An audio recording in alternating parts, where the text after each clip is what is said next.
loves, mga langga. Kumusta po kayo? So, today is Thursday. So, wala pa tayong ibang gagawin ngayon since ako lang naman ang nag-iisa dito sa bahay.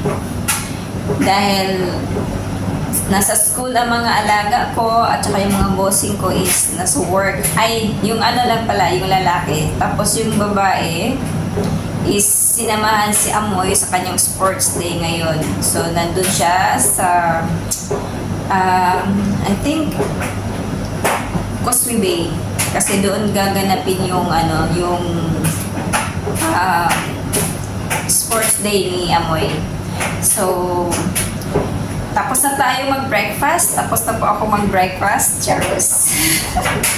So, ang gagawin ko po ngayon is tinitingnan ko kasi yung saucepan. Yan. So, yeah, ito.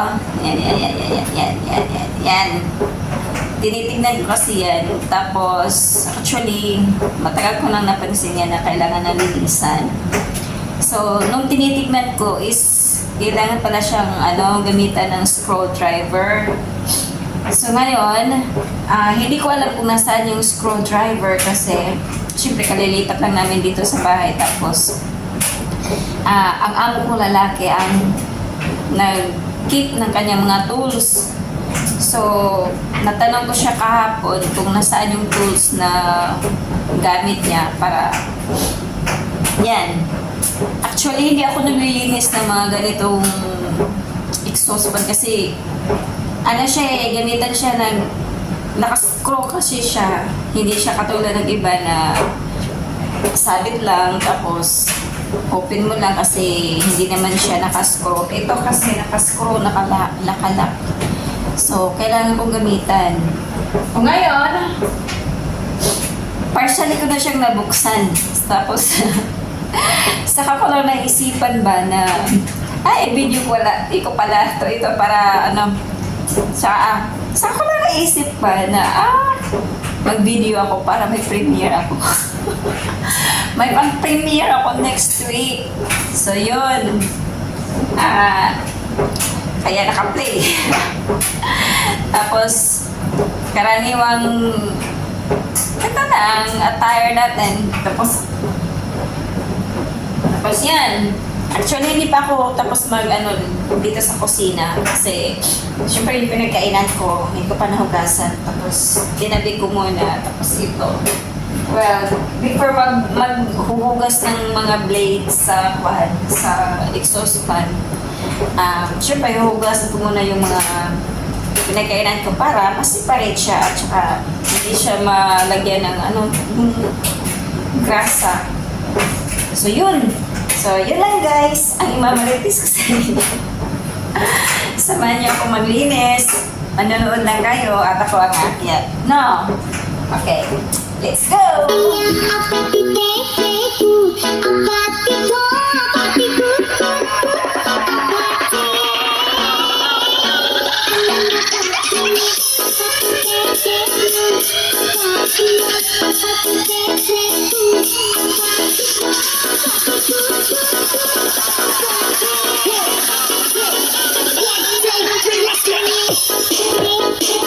Pakita ko sa inyo. Papakita ko sa inyo guys. Super ang dumi, pero na-partially clean ko na siya. Kaya, yan. Kasulid. Yan. Kaso lang hindi siya klaro. Kasi madilim. I-turn on ko nga yung light. Try natin kung makikita nyo ba.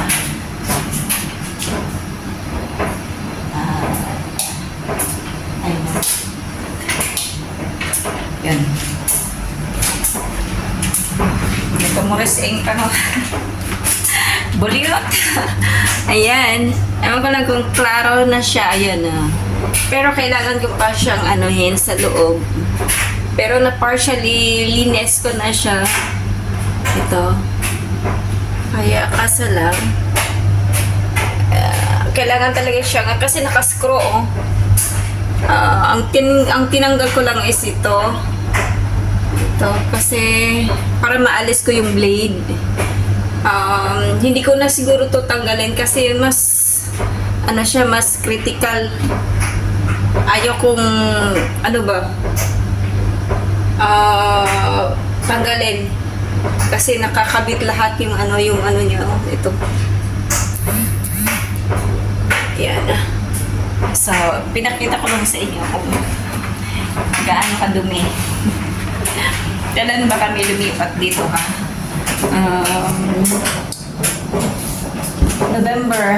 November, December, January, February, March, April.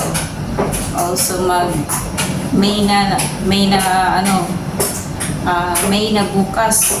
So mga 6 months. 6 months bago ko nalinisan. So oily na talaga siya. Supposed to be every month, once a month dapat linisin siya. Kaso lang tinamad ako. Siyempre, di ba, may time naman talaga na tatama rin tayo. Even siguro kayo, may time din kayo na walang ganang kumilos. Mas lalo na ito na kailangan mo talagang akyatin. O buti nga ito hindi siya mas delikado kasi nasa ano lang siya, nasa taas lang siya ng lutuan namin. So may mapapatungan ako. Mas mahirap kung gagamit ka ng ladder tapos syempre yung ladder is hindi stable, so may tendency na mag-aksidente. So yun, dati sa luma naming bahay, yun mas critical yun kasi nasa wall siya sa bathroom namin. Tapos kailangan mo talagang gumamit ng ladder. Hindi ako gumagamit ng ladder nung ladder namin na mayroon kaming ladder pero yun nga, hindi ako kampante kasi hindi siya yung pag nakalak for sure nakalak siya, hindi yun kasi parang habang tumatagal syempre nagkikilos-kilos ka, diba, nag-move. So, parang lumuluwang din siya. So, sinabi ko sa amo ko, tapos hindi ko ginamit na tuwing may aakyatin ako sa taas, hindi ko ginamit kasi for safety naman, di ba? Una natin yung for safety natin. Yung exhaust fan naman sa kitchen namin, kasi pa din maaabot ko lang siya kasi nasa taas lang ng lutuan namin at pwede ko siyang malinisan kasi hindi siya naka-screw. Ano lang siya, yung top lang siya naka-lock. Pwede mo siyang alisin na walang gamit na screwdriver. Ito, need talaga siyang gamitan. So, medyo natagalan akong sinipag akong mag-alinis. Tinamad kasi ako pagtingin ko, kailangan ng screwdriver. At saka, yun nga, hindi ko natanong si Bossy kung nasa yung screwdriver. So, yun. Mabuti na lang sinipag ako, kinilabit ako ng Holy Spirit. Holy Spirit talaga. So, again, continue tayo. Samahan nyo akong aakyat doon. Tingin lang kayo, taga-tingin. Kumbaga, eyewitness. Let's go! Pansin nyo, hindi magkapareho yung kulay. Bago to, ikwento ko naman sa inyo na daldal talaga. Bago to, bagong palit kasi nag-request ako.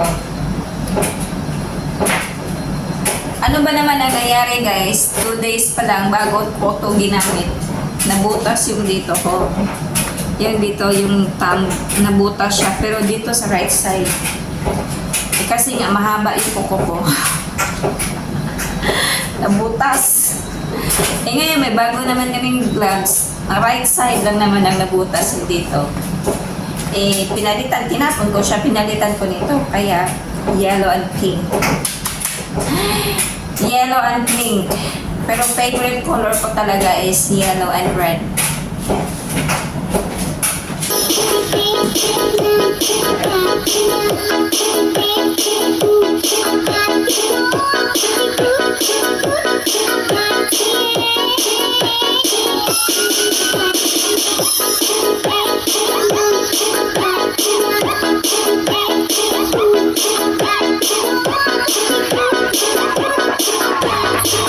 Mix na siya. Yan. So, i-ano pa natin yan. I-varnish. Yan. Kasi mayroon pang mga hindi natatanggal. So, pero, ang natanggal na talaga yung, kumbaga, ang pinakapanganay na dumi. Natanggal na. So, malinis na siyang tignan. So, ito. Patutuyuin lang natin at saka ibabalik. So, let's go! So, di ba tapos? So, ganun lang. At least may natutunan akong another task. Ang paglilinis ng exhaust fan na di-screw. Mahirap kaya ito pag wala kang pakatungan na yung hard talaga na stable. Mahirap kaya yan. So, delikado yan sa ating safety. So, at least may natapos tayong isa ngayong umaga. At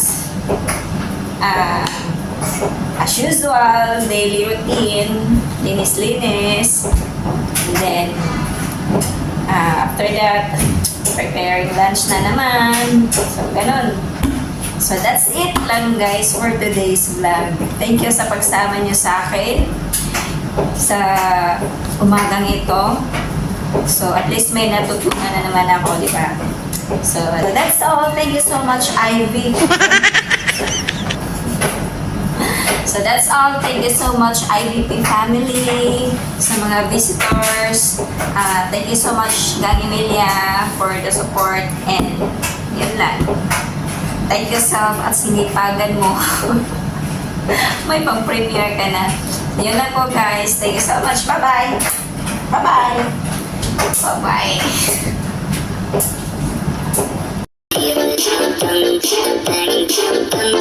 Making you say